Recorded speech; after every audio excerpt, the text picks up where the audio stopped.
Bhojpur police को आज एक बड़ी सफलता हासिल हुई है, जहां पिछले 28 नवंबर को शाहपुर बाजार में दिन दहाड़े हुए शाहपुर नगर पंचायत के पूर्व अध्यक्ष वशिष्ठ प्रसाद उर्फ मंटू सोनार के हत्याकांड में शामिल कुख्यात हिस्ट्री शीटर और सुपारी किलर मनीष कुमार उर्फ तिवारी यादव को हत्याकांड में इस्तेमाल किए गए पिस्टल और जिंदा कारतूस के साथ गिरफ्तार कर लिया है।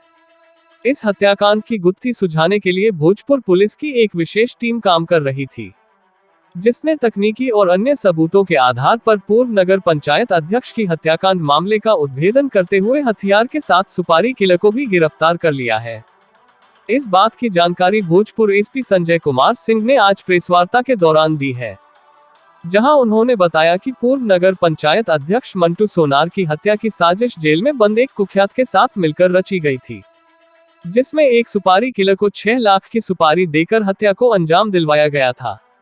मीडिया कर्मियों को संबोधित करते हुए एसपी संजय कुमार सिंह ने बताया कि शाहपुर थाना क्षेत्र के शाहपुर बाजार में पिछले 28 नवंबर को नगर पंचायत के पूर्व अध्यक्ष वशिष्ठ प्रसाद उर्फ मंटू सोनार की हत्या पूर्व के चुनावी रंजिश को लेकर करवाई गई थी।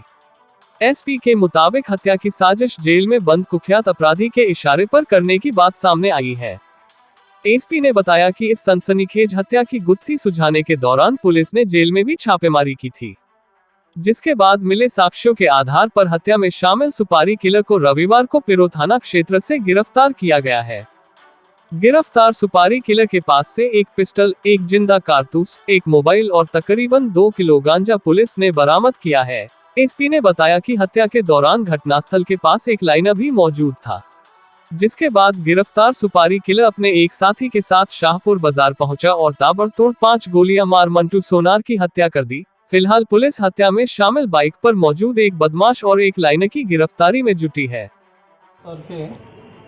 शाहपुर थाना अंतर्गत दिनांक 28/11 को पूर्व चेयरमैन और वर्तमान में जो उनकी पत्नी है पार्षद सदस्य, उनकी हत्या को लेके जो घटना घटित हुई थी उस संदर्भ में था। जो उस घटना में सीसीटीवी फुटेज के आधार पर और स्थानीय जो वहाँ हमारे लोग थे उनके दी गई सूचना के आधार पे जो एसिलेंट थे उनकी पहचान की गई थी और पहचान को सुनिश्चित करने के लिए विशेष टीम का गठन किया गया था, जिसमें इस जिले के कई थानाध्यक्ष को शामिल करते हुए डीआईयू की विशेष टीम को भी रखा गया था और अनुमंडल पुलिस पदाधिकारी पीरो को भी ये दायित्व दिया गया था। जो जिले के मोस्ट वांटेड हैं उन्हीं में से एक तिवारी यादव का नाम आया था शूटर के तौर पे। उसकी पहचान सुनिश्चित करने के बाद ये टीम लगातार तकनीक के आधार पे सूचनाएं एकत्रित कर रही थी और उस व्यक्ति और अभियुक्त के विरुद्ध कई जगह पे निरंतर छापामारी की गई, जिसमें कल उस अभियुक्त को गिरफ्तार करने में सफलता टीम ने प्राप्त की है। अभियुक्त के पास से घटना में प्रयुक्त, जैसा उसने बताया है, उसके आधार पे घटना में प्रयुक्त जो पिस्टल है, तो उस पिस्टल की विशेषता ये थी कि बहुत ही कम चंद सेकंड में कई राउंड की फायरिंग जो है उसमें सक्सेसफुल की जा सकती है। जैसा मृतक के बदन पर भी 3 फायरिंग और उसके बाद फिर बैक टू बैक 2 फायरिंग और करने का 5 फायरिंग 4 से 5 सेकंड के अंदर में करने की पुष्टि हुई थी। तो वो पिस्टल भी बरामद किया गया है, खोके उसके बरामद है और 1.89 kg गांजा भी उसके पास से जहां वो रहता था इस जगह पे उसी जगह से गांजा भी बरामद किया गया। हत्या कारण क्या था? हत्या का कारण सुपारी है। जेल के अंदर से जो कुछ लोग जो पूर्व में जो वैमनस्यता चल रही थी उस जगह पे, इसमें चुनाव का भी कुछ अंश जरूर है जिसकी तहकीकात की जा रही है और उसमें और भी जो तकनीक आधारित चीज़ें आएंगी तो आगे हम लोग इनमें कुछ लोगों को रिमांड भी करेंगे। कितने की सुपारी दी गई? इसमें अभी तक उसके द्वारा जो पुष्टि की गई है जो उसके नॉलेज में है 3 लाख का उसने बताया कि उसके नॉलेज में है। बाकी अभी जो और भी लोग इसमें गिरफ्तार होने शेष हैं तो उसके बाद कुछ और खुलासे इसमें हो सकते हैं।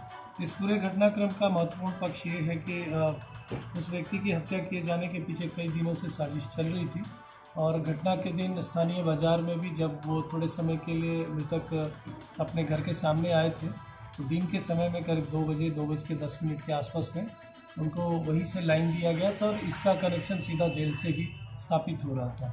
इसके बाद जेल में भी छापामारी पुलिस के द्वारा की गई थी और उस कनेक्शन में कुछ मोबाइल भी बरामद किए गए थे। उस मोबाइल में उसका भी एग्जिबिट है हम लोगों के पास जिसके ज़रिए बाहर से संपर्क स्थापित किया गया था।